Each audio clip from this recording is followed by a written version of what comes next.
Christmas. Merry Christmas. दुनिया का सबसे बड़ा फेस्टिवल। ये इतना बड़ा फेस्टिवल है कि मुसलमानों की ईदें जितना पैसा 10 साल में बनाती हैं, उससे भी ज्यादा पैसा क्रिसमस के सिर्फ 1 साल में बनता है। लेकिन आखिर ये क्रिसमस मनाया क्यों जाता है? क्योंकि आज दुनिया के सबसे बड़े रिलीजन क्रिश्चियनिटी का ये मानना है कि इसी दिन, क्रिसमस के दिन, जीसस ईसा अलैहिस्सलाम पैदा हुए थे। लेकिन अब क्वेश्चन ये है कि अगर यही दिन 25 दिसंबर ईसा अलैहिस्सलाम की बर्थडे है, तो फिर मुसलमान इसे क्यों नहीं मनाते? क्योंकि यहाँ पर एक बहुत बड़ी कंफ्यूजन है। आज से 2000 साल पहले ईसा अलैहिस्सलाम फलस्तीन के एक छोटे से शहर में एक मिरेकल से पैदा हुए। ये वो जमाना था जब फलस्तीन में तो यहूदी आबाद थे ही, लेकिन यहाँ पर यहूदियों की हुकूमत नहीं थी। हुकूमत उस वक्त की एक बहुत बड़ी सुपर पावर रोमन एम्पायर की थी। जब रोमन एम्पायर अपनी ताकत की पीक पर थी और यहाँ के बादशाह का नाम था सीजर ऑगस्टस, जो रोमन एम्पायर का सबसे ताकतवर बादशाह था। और इसके नाम को, ऑगस्टस को, आज हम सब बहुत अच्छी तरह जानते हैं, क्योंकि इसी ऑगस्टस के नाम पर साल के एक महीने का नाम भी रखा गया है। जैसे ही ऑगस्टस अपनी ताकत की पीक पर पहुंचा, उसने वही गलती की जो हमेशा हर बादशाह इस पोजीशन पर पहुंचकर करता है। ऑगस्टस अपने आप को एक आम इंसान की बजाय एक खुदा, गॉड कहलवाने लगा और पूरे रोमन एम्पायर में लोगों से अपनी इबादत करवाने के लिए अपने नाम के टेम्पल्स बनवाए। अगर हिस्ट्री को देखा जाए, जब भी कोई शख्स इस लेवल की ताकत तक पहुंचता है, तो अल्लाह उसके गुरूर को तोड़ने के लिए बिल्कुल मूसा अलैहिस्सलाम की तरह एक माइटी प्रॉफिट भेजता है। तो इसी सीजर ऑगस्टस के दौर में ईसा अलैहिस्सलाम पैदा हुआ। ईसा अलैहिस्सलाम भी यहीं पर रोमन एम्पायर के अंडर फलस्तीन में यहूदियों के साथ बड़े हुए। लेकिन ईसा अलैहिस्सलाम बचपन से अपनी एज के बाकी सारे नॉर्मल बच्चों से बहुत ही डिफरेंट थे, क्योंकि बचपन में एक बार ईसा अलैहिस्सलाम अपनी माँ मरियम के साथ एक बाजार में घूमते घूमते कहीं गायब हो गए और काफी ढूंढने के बाद भी वो पूरे बाजार में कहीं नहीं मिले। तो आखिर उनकी माँ उन्हें ढूंढते ढूंढते यहूदियों के एक टेम्पल की तरफ गए, जहां पर उन्होंने देखा कि यंग ईसा अलैहिस्सलाम उस वक्त के बड़े यहूदी उलमा के साथ डिबेट कर रहे थे। और उनके क्वेश्चंस को सुनकर यहूदी स्कॉलर्स के चेहरे बिल्कुल गुस्से से भरे हुए थे, क्योंकि उनके सामने ऐसे क्वेश्चंस करने की अब तक किसी में जुर्रत नहीं थी। इसी तरह ईसा अलैहिस्सलाम फलस्तीन में बड़े होते गए और आगे जाकर उन्हें अल्लाह की तरफ से एक बहुत ही यूनिक पावर मिली, जिसमें वो किसी भी बीमार शख्स को सिर्फ एक उंगली के टच से बिल्कुल ठीक कर देते थे। और अपनी इस पावर को यूज करके ईसा अलैहिस्सलाम गरीब लोगों की मदद करने लगे। और जैसे जैसे लोगों को ईसा अलैहिस्सलाम की इस ताकत का पता चला, तो वो दूर दूर से ईसा अलैहिस्सलाम के पास आने लगे। और इसी तरह आहिस्ता आहिस्ता ईसा अलैहिस्सलाम की पॉपुलैरिटी पूरे फलस्तीन में फैलने लगी। आखिर ईसा अलैहिस्सलाम इतने फेमस हो गए कि वो जिस भी शहर की तरफ जाते थे, वहां के सारे लोग उन्हें वेलकम करने के लिए उस शहर से बाहर निकल आते थे। और ईसा अलैहिस्सलाम अपनी पावर से उन सब की बीमारियां दूर कर देते थे। यहां तक तो सब बिल्कुल ठीक था, लेकिन आहिस्ता आहिस्ता ईसा अलैहिस्सलाम अपने फॉलोअर्स को बिठाकर उनके सामने स्पीचेस करने लगे। और इन स्पीचेस में वो बार बार लोगों को ये समझाने लगे कि आज हमारे इस रिलीजन को सिर्फ और सिर्फ इन यहूदी स्कॉलर्स ने तबाह किया है, जो अपने टेम्पल्स में बैठकर सिर्फ गरीब लोगों से चंदा जमा करते हैं। और सिर्फ कुछ पैसों के लिए यही स्कॉलर्स तौरात की आयत को चेंज करके अपनी मर्जी के फैसले लिखते हैं। और हर स्पीच में बार बार ईसा अलैहिस्सलाम यहूदी स्कॉलर्स को मुनाफिक कहकर पुकारने लगे। ये सब सुनने के बाद यहूदी अवाम तो ईसा अलैहिस्सलाम की इन बातों से बहुत इंस्पायर होते थे, लेकिन ईसा अलैहिस्सलाम की इन बातों से यहूदी स्कॉलर्स के धंधे खराब होने लगे, जिसकी वजह से यहूदी उलमा के दिलों में ईसा अलैहिस्सलाम के लिए सख्त नफरत पैदा हुई। और वो ये प्लानिंग करने लगे कि किसी तरह ईसा अलैहिस्सलाम को मारकर उनसे अपनी जान छुड़ा दे। लेकिन सुपर पावर रोमन एम्पायर की हुकूमत में ऐसा करना इम्पॉसिबल था। लेकिन ये सब भी बहुत जल्द बदलने वाला था, क्योंकि आहिस्ता आहिस्ता ईसा अलैहिस्सलाम फलस्तीन में इतने फेमस हो चुके थे कि वो फलस्तीन में जहां भी जाते थे, हजारों लोगों का क्राउड उन्हें देखने के लिए जमा हो जाता था। आखिर एक दिन ईसा अलैहिस्सलाम फलस्तीन के कैपिटल जेरूसलम की तरफ गए।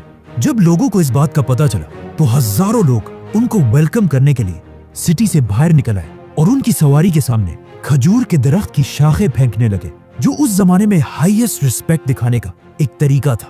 रोमन एम्पायर के जनरल्स ये सब देखकर हैरान हो गए कि आखिर ये कौन आ रहा है जिसे लोग बिल्कुल एक बादशाह की तरह रिस्पेक्ट दे रहे हैं। नाउ ईसा अलैहिस्सलाम की ताकत को देखकर रोमन एम्पायर के जनरल्स उनसे डरने लगे और यहूदी उलमा तो उनसे पहले ही नफरत करते थे। तो अब ये दोनों मिलकर ईसा अलैहिस्सलाम को मारने की साजिश करने लगे, जिसके बाद ईसा अलैहिस्सलाम ने अपने सबसे क्लोज 11 या 12 फॉलोअर्स के साथ अपना आखिरी डिनर किया और फिर अल्लाह ने उन्हें आसमान की तरफ उठा लिया। लेकिन क्रिश्चियंस का मानना है कि इसके बाद उन्हें मार दिया गया। अब ईसा अलैहिस्सलाम तो दुनिया से चले गए, लेकिन यहाँ फलस्तीन में उनके 11 फॉलोअर्स ने फैसला किया कि वो ईसा अलैहिस्सलाम की टीचिंग्स को पूरी दुनिया तक पहुंचाएंगे। तो सबसे पहले इन फॉलोअर्स ने यहूदियों को कन्विंस करने की कोशिश की, लेकिन ऑफ कोर्स यहूदियों ने ईसा को नहीं माना, तो इनको क्या मानेंगे। तो ये फॉलोअर्स यहूदियों को छोड़कर दुनिया के बाकी लोगों तक ईसा अलैहिस्सलाम का मैसेज पहुंचाने लगे और यहूदियों के बिल्कुल ऑपोजिट बाकी दुनिया में क्रिश्चियनिटी बहुत तेजी से फैलने लगी। और इन्हीं नए फॉलोअर्स में से एक का नाम सेंट पॉल था। आज की दुनिया की क्रिश्चियनिटी में सेंट पॉल का सबसे बड़ा रोल है, क्योंकि पॉल से पहले लोग ईसा अलैहिस्सलाम को सिर्फ एक पैगंबर और अल्लाह का बंदा समझते थे, लेकिन पॉल ने पहली बार दुनिया में एक कॉन्सेप्ट लाया कि ईसा अलैहिस्सलाम कोई आम इंसान नहीं बल्कि अल्लाह के बेटे और खुद भी एक खुदा थे। आज पूरी दुनिया के क्रिश्चियंस ईसा अलैहिस्सलाम को खुदा मानते हैं और इस सब की शुरुआत इसी पॉल से हुई थी। हालांकि पॉल अपनी पूरी जिंदगी में ईसा अलैहिस्सलाम से कभी मिला ही नहीं था। पॉल और उसके फॉलोअर्स की वजह से Aahista Aahista Christianity Roman empire में फैलती गई, लेकिन यहाँ पर मसला ये था कि रोमन एम्पायर का रिलीजन क्रिश्चियनिटी के बिल्कुल ऑपोजिट था और वो उस जमाने में जुपिटर की इबादत किया करते थे।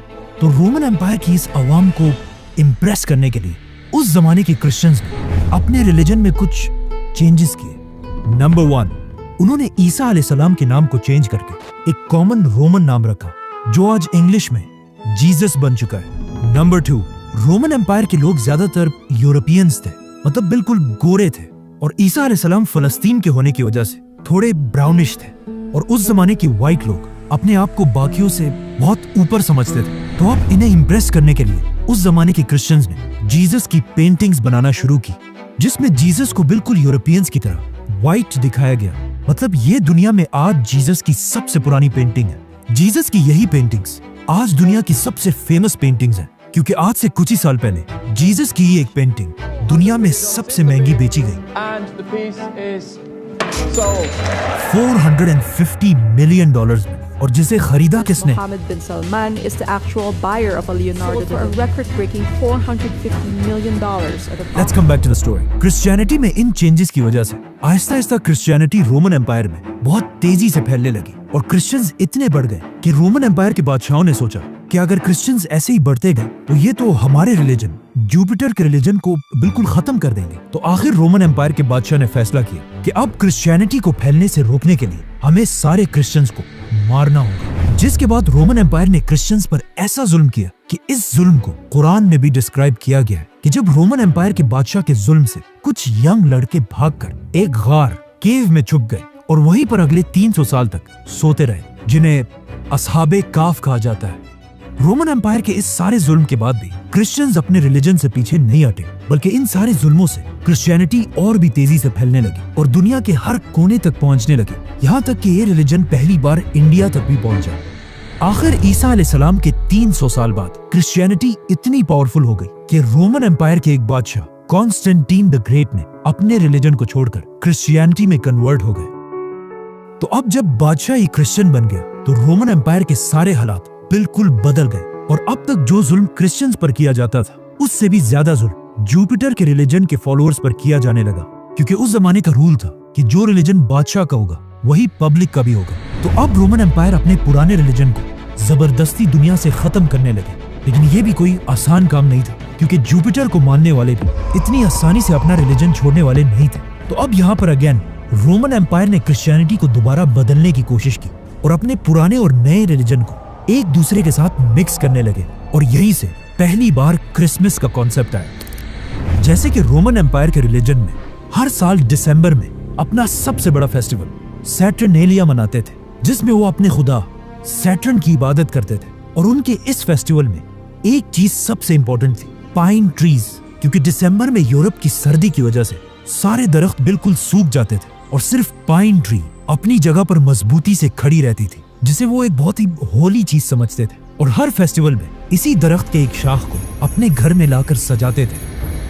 तो अब रोमन एम्पायर ने अपनी पूरी सल्तनत को एक रिलीजन में जमा करने के लिए अपने पुराने रिलीजन से फेस्टिवल्स उठाए और अपने नए रिलीजन से जीसस क्राइस्ट और इन दोनों को मिला दिया और कहा कि जीसस क्राइस्ट दिसंबर के महीने के आखिर में पैदा हुए थे। और सारे क्रिश्चियंस को हुक्म दिया कि इस दिन को 25 दिसंबर को बिल्कुल पुराने रिलीजन की तरह जीसस क्राइस्ट की बर्थडे मानकर सेलिब्रेट किया जाए। और इसी तरह इन दोनों रिलीजन्स को मर्ज करने के बाद अब पूरी रोमन एम्पायर क्रिश्चियनिटी में कन्वर्ट हो गई। लेकिन आज दुनिया का कोई मुसलमान भी इस दिन को सही नहीं मानता और कुरान में भी ईसा अलैहिस्सलाम की पैदाइश की स्टोरी बिल्कुल ऑपोजिट है। क्योंकि कुरान में है कि जब ईसा अलैहिस्सलाम पैदा हो रहे थे तो उनकी माँ मरियम के पास सिर्फ एक खजूर का दरख्त था, जिस पर उन्हें हुक्म दिया गया कि घबराओ मत और इस खजूर के दरख्त को हिलाओ ताकि इससे तुम्हारे लिए ताजा खजूर गिर सके और तुम्हें ताकत मिले। खजूर का दरख्त। अब मसला ये है कि दरख्त पर खजूर तभी बनते हैं जब सख्त गर्मी का मौसम हो, which means according to Quran ईसा अलैहिस्सलाम की पैदाइश जरूर गर्मी के महीनों में हुई होगी और दिसंबर का तो कोई सवाल ही पैदा नहीं होता। और ये सिर्फ कुरान में ही नहीं बल्कि क्रिश्चियंस भी ये मानते हैं कि उन्हें ईसा अलैहिस्सलाम की पैदाइश के सही दिन का पता नहीं है। जो भी हो, अब पूरी रोमन एम्पायर क्रिश्चियनिटी में कन्वर्ट हो चुकी थी और जैसे ही रोमन एम्पायर के लोग क्रिश्चियंस बने, ये वही टाइम था जब अल्लाह ने असहाबे काफ को अपनी लंबी नींद से उठाया और उन्होंने उठकर एक दूसरे से पूछा कि हम ज्यादा से ज्यादा कितने वक्त तक सोए होंगे। तो उनमें से एक ने कहा कि 1 या आधा दिन। लेकिन जब वो बाहर निकले उन्हें पता चला कि यहाँ तो सब कुछ बिल्कुल बदल चुका है। इसके बाद क्रिश्चियनिटी दुनिया का सबसे बड़ा रिलीजन बना और आने वाले वक्तों में Roman empire, British empire, Spanish empire की वजह से आज तक क्रिश्चियनिटी दुनिया का सबसे बड़ा रिलीजन है। और क्रिसमस दुनिया का सबसे बड़ा फेस्टिवल जिसमें हर साल पूरी दुनिया से लोग $1 ट्रिलियन से भी ज्यादा पैसा खर्च करते हैं, जो हर साल के ईद से 10 गुना ज्यादा पैसा है। लेकिन ये हमेशा से ऐसा नहीं था। क्रिसमस पहले के जमाने में सिर्फ एक छोटा सा फेस्टिवल था जिसमें लोग चर्च में जमा होकर अल्लाह और ईसा अलैहिस्सलाम को याद किया करते थे। लेकिन आहिस्ता आहिस्ता लोग इस सब से बोर होने लगे। तो अब लोगों को दोबारा क्रिसमस की तरफ अट्रैक्ट करने के लिए कुछ लोगों ने क्रिसमस के इस फेस्टिवल में नई चीजें ऐड की, जैसे कि म्यूजिक, गाना, शराब। और क्रिसमस के इस फेस्टिवल में जो सबसे बड़ा एडिशन किया गया वो था सेंटा क्लॉज, जो पुराने जमाने में एक real Christian scholar Saint Nicholas थे, जो अपनी जेनरोसिटी की वजह से पूरे क्रिश्चियंस में मशहूर थे। आज से 150 साल पहले जब पहली बार सेंटा क्लॉज को इंट्रोड्यूस कराया गया तो वो ज्यादातर ग्रीन या ब्लू कपड़े पहनकर बच्चों को गिफ्ट्स दिया करते थे। लेकिन ऐसा ऐसा कोका कोला सेंटा क्लॉज को अपने एड्स में यूज करने लगा और इसके कपड़ों को ग्रीन कलर से बदलकर बिल्कुल अपने बॉटल्स की तरह रेड और व्हाइट बना दिया। आज क्रिसमस पूरी दुनिया का सबसे बड़ा फेस्टिवल है, जो सिर्फ क्रिश्चियन कंट्रीज में नहीं बल्कि चाइना और इंडिया जैसी बड़ी कंट्रीज में भी मनाया जाता है, जिसकी वजह से क्रिसमस के फेस्टिवल में पूरी दुनिया से $1 ट्रिलियन से भी ज्यादा का बिजनेस होता है। और ये $1 ट्रिलियन इतना ज्यादा पैसा है कि अगर मुसलमानों की 10 साल की ईदों को भी मिला दिया जाए तब भी वो 1 साल के क्रिसमस से कम बनते हैं।